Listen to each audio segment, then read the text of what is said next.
अब बताइए, पत्नी कहाँ तक साथ देती है? पत्नी और माता कहाँ तक रहती है? घर की दहलीज तक रहती है कि नहीं? और सगे संबंधी कहाँ तक? स्मशान तक। उसके बाद कोई नहीं है ना। और उससे पहले भी कोई नहीं था भैया। जब तक तुम घर में कमाई करके पैसे दे रहे हो तो पत्नी तुम्हारी, और जहाँ तुम 10-12 दिन बीमार होके देख लो महाराज, वही पत्नी तुम्हें बोझ ना कह दे कौन से कहते। तो ये जो संसार के रिश्ते हैं, स्वार्थ के रिश्ते हैं। एक निस्वार्थ रिश्ता है, निस्वार्थ संबंध है, वो मात्र श्री हरि जी का। वो हमारा हर हाल में, चाहे किसी भी परिस्थिति में, कभी हमारा हाथ नहीं छोड़ते। क्यों? क्योंकि वो हमारे पिता है, हम उनकी संतान हैं। हम चाहे कितना कुछ कर लें और अंत में भगवान के चरणों में जाके क्षमा मांग लें, उनकी शरणागति ले लें, भगवान तुरंत क्षमा कर देते।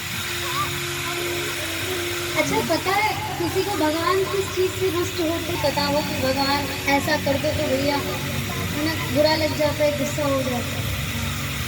नहीं पता? अरे कोई तो एक होगा, हमने सुना है कि जोड़ में बहुत भगवत प्रेमी है। अच्छा तो सुनिए,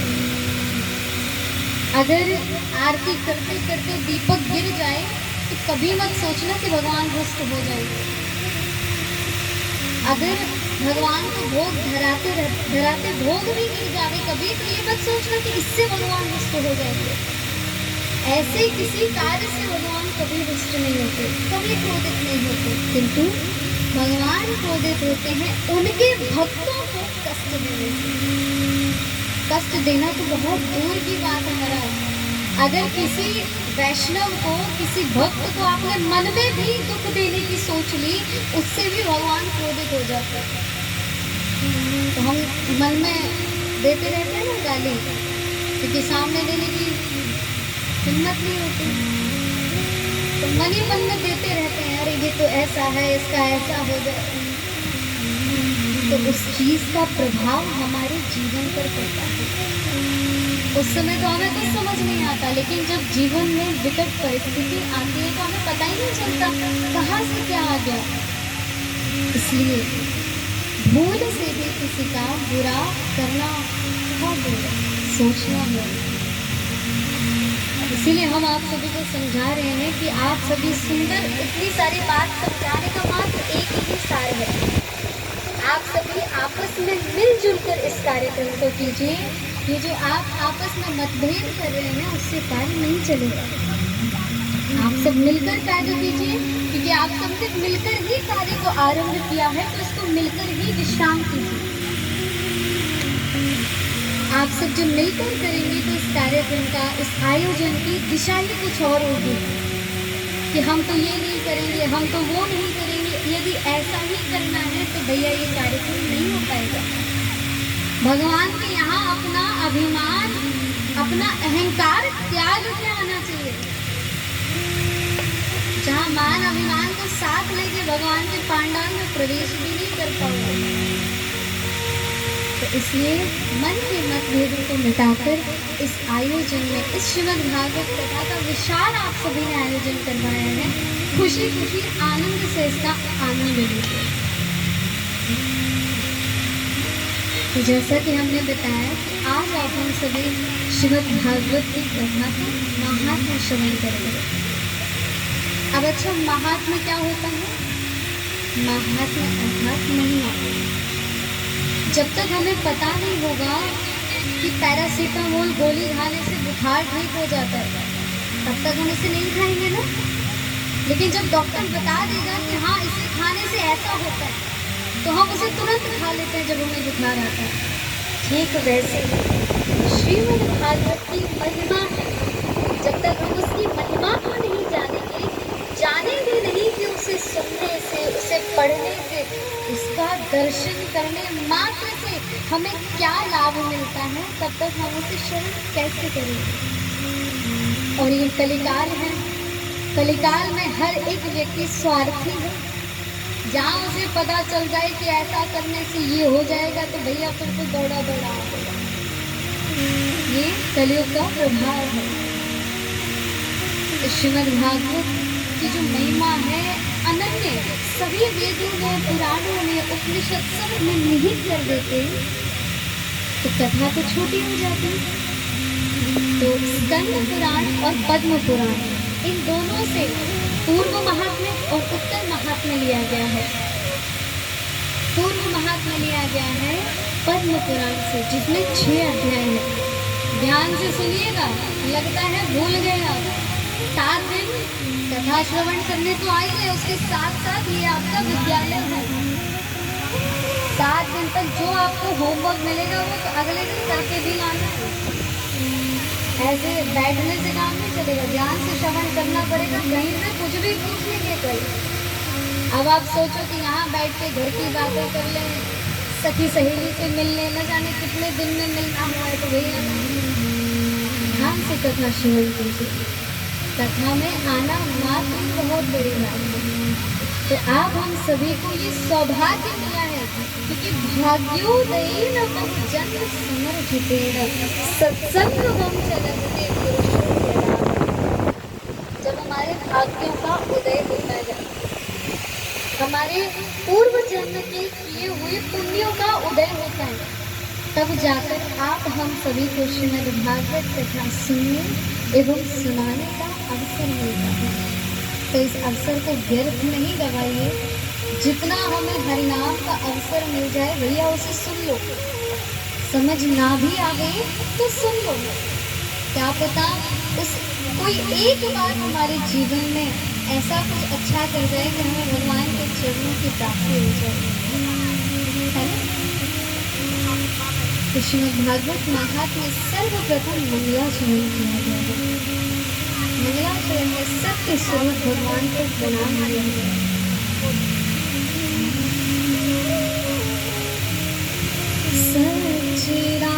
सच्चिदानंद रूपाय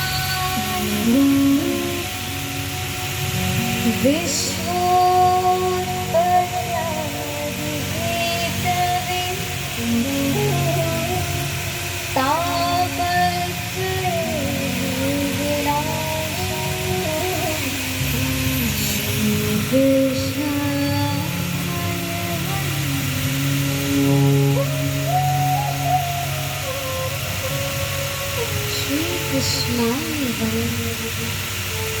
श्री सुदित भगवान श्री कृष्ण के चरणों में नमन है। नमन कब करते हैं? 3 भागों में बढ़ते हैं। इसको बांटा गया है। भगवान का स्वरूप कैसा है, भगवान करते क्या है और भगवान की कृपा क्या है, 3 चीजों में बांटा गया। तो ध्यान से सुनना, क्योंकि कल टेस्ट होगा। अगर हार गए तो सोच लीजिए आप कथा नहीं श्रवण कर रहे। एक बार प्रेम से बोलो राधे राधे। और धीरे से सोचना भी मत, हम नींद आने ही नहीं देंगे।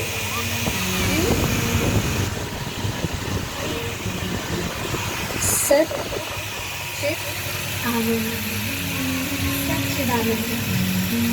सत का अर्थ होता है सत्य। अब कौन सा सत्य? वो नहीं जो हम लोकाचार में प्रयोग करते हैं, जो हम आपस में बोलते हैं उसे सच नहीं कहते, क्योंकि वो कल नहीं था। सिर्फ आज हमने बोला, आज है, आगे होगा इसकी कोई भी गारंटी नहीं है। हम कल थे, आज है, आगे होंगे, इसका कोई नहीं है। हमारा कोई स्टैम्प पर लिखते हो भगवान ने नहीं दे दो, कभी भी हमें मिल जाएंगे। लेकिन परमपिता परमात्मा जो कल भी थे, तीनों कालों में जो विद्यमान है, सीधी सीधी भाषा आपको समझाने के लिए, जो कल, आज और आने वाले कल में विद्यमान है, ऐसे सत्य स्वरूप परमात्मा और चित अर्थात भगवान का चैतन्य स्वरूप, जो सोते हुए भी हमारी रक्षा करते हैं, हमें ज्ञान प्रदान करते हैं, ऐसा चैतन्य स्वरूप। और तीसरा स्वरूप भगवान का आनंद स्वरूप। इसको तो बहुत सुंदर बात कही है, भगवान तो आनंद का सागर है। जो आनंद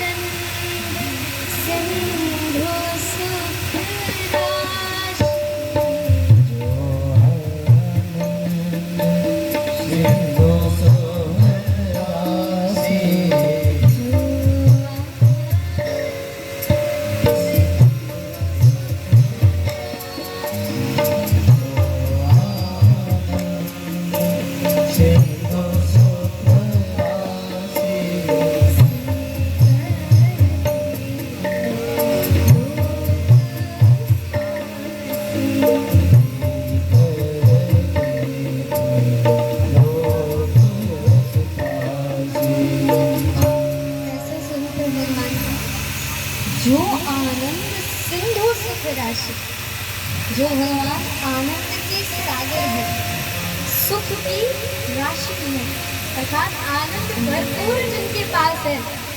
अब आनंद का सागर कहने का अर्थ ये नहीं है कि भगवान के पास समुद्र है, भगवान स्वयं ही आनंद के सागर है, क्योंकि आनंद कोई वस्तु नहीं है। आनंद क्या है? अनुभूति है, अनुभव है। अब हवा चलती है तो हम उसे अनुभव ही तो कर सकते हैं, ना हम उसे देख सकते हैं, ना हम उसे पकड़ सकते हैं। ठीक वैसे ही हवा तो कब भगवान का जहाँ आदेश होता है, कभी चल जाती है, कभी रुक जाती है ना, क्योंकि ये संसार की चीजें हैं। लेकिन भगवान का आनंद कभी ना खत्म होने वाली एक यही चीज है, भगवान का नाम, और भगवान के नाम में जो आनंद है। इसलिए कहते हैं संत जो है ना आनंद में रहते हैं, कभी उन्हें किसी चीज की चिंता नहीं होती। तो बस हमें भी भगवान के उस आनंद स्वरूप को अपने मन में बिठाना है और आनंद से जीवन जीना। हम आनंद बताएं किसे कहते हैं?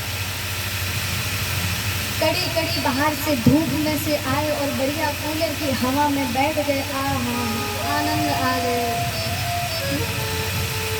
हम तो भैया ये आए आनंद कहते थे। बाहर से आए भैया, बहुत तीव्र भूख लग रही थी और सामने लगे दिख गए रसगुल्ला, और जो रसगुल्ला मुंह में गया तो हम सीधी यही बात बोलते, भैया बहुत आनंद आ गया। लेकिन वो आनंद कैसा है? क्षणिक आनंद है, 2 क्षण में खत्म होने वाला। जब तक जीवा पर रसगुल्ला है तब तक स्वाद है, उसके बाद नष्ट है, किसी काम का नहीं। लेकिन भगवान का नाम जीवा पर आता है, सबसे पहले कर्णों में जाता है, उसके बाद जीवा पर आता है। जीवा पे आने के बाद जब वो भीतर प्रवेश करता है, फिर ये दुनिया नहीं दिखती है, ना ये दुनिया दिखती है, ना दुनिया के नाम दिखते हैं। फिर जो आनंद आता है ना, वो भीतर से आता है, कभी ना नष्ट होने वाला, वो भगवान का स्वरूप है। तो क्या स्वरूप है भगवान का? आप तो अभी भूल गए, कल कैसे बताओगे? सत चित आनंद, सच्चिदानंद, ठीक है? स्मरण रहेगा? किस किस को रहेगा? हाँ, सबके उठे, कल बता देंगे। और भगवान करते क्या क्या है? सच्चिदानंद रूपाय विश्वोत्पत्त्यादिहेतवे, विश्व की उत्पत्ति, पालन, संहार करने वाले। हम क्या सोचते हैं कि हमारे बच्चे को जन्म हमने दिया, उसे पाल पोस कर बड़ा हमने किया, ये मकान हमने बनाया, सब कुछ करने के बाद अब मुक्ति भी हमारी हमने लिखी। तो सब किसने किया? हमने किया। कहते हैं कि नहीं? अच्छा बताओ कौन ऐसा नहीं कहता? वो हाथ उठाओ। देखो, अच्छा ये बात आप मान रहे हैं, यही बहुत बड़ी बात है। सत्य को स्वीकार करने की सामर्थ्य तो सब में नहीं होती, पर हमारे गिजोड़ वासियों में तो है बिल्कुल। तो उत्पत्ति करने वाले भगवान है, पालन करने वाले भगवान है, और अंततः जब हमारा जो भगवान ने समय सीमा दी है वो पूरी हो गई, संहार करने वाले भी भगवान है। तो इसलिए कभी भी इस बात का अहंकार, इस बात का अभिमान मत करना कि मेरा घर, मेरे बच्चे, सब कुछ भगवान का। अच्छा, पुरानी बातों में कहते आते हैं कि भगवान की इच्छा के बिना एक पत्ता भी नहीं हिलता। तो हम कैसे कह देते हैं कि ये सब हमने किया? ये जो श्वास हम ले रहे हैं ये उधार भगवान ने दी है। अच्छा, आनंद की बात देखो, हम कितने कृतज्ञ हैं। हमें होना क्या चाहिए? कृतज्ञ। लेकिन हम क्या हैं? कृतज्ञ। अब इसका मतलब समझ में नहीं आया होगा आपको, तो बता देते हैं उदाहरण से। कृतज्ञ वो होता है यदि ज़रूरत पड़ने पर आपने किसी को एक गिलास जल पिलाया तो वो मन ही मन सोचे, भैया इसने मुझे ज़रूरत पे एक गिलास जल पिलाया है, मैं इसे एक गिलास दूध पिलाऊं। इसे कहते हैं कृतज्ञता। और कृतज्ञता, किसी ने भैया आपको एक गिलास जल पिलाया और आप जल को तो पी लो और जल के साथ साथ गिलास भी अपने घर को ले जाओ, समझे? इसे कहते हैं कृतज्ञता। तो कृतज्ञता को त्याग कर कृतज्ञ बनिए। हम किसी ने हमें एक छोटी सी चीज भी उठा के दे दी तो हम उसे थैंक यू बोलते हैं कि नहीं, धन्यवाद बोलते हैं। और भगवान ने हमें इतना सुंदर मानव देह दिया, ये श्वास दी, और हमने आज तक भगवान को धन्यवाद नहीं दिया। ताने ही देने के लिए उठते हैं।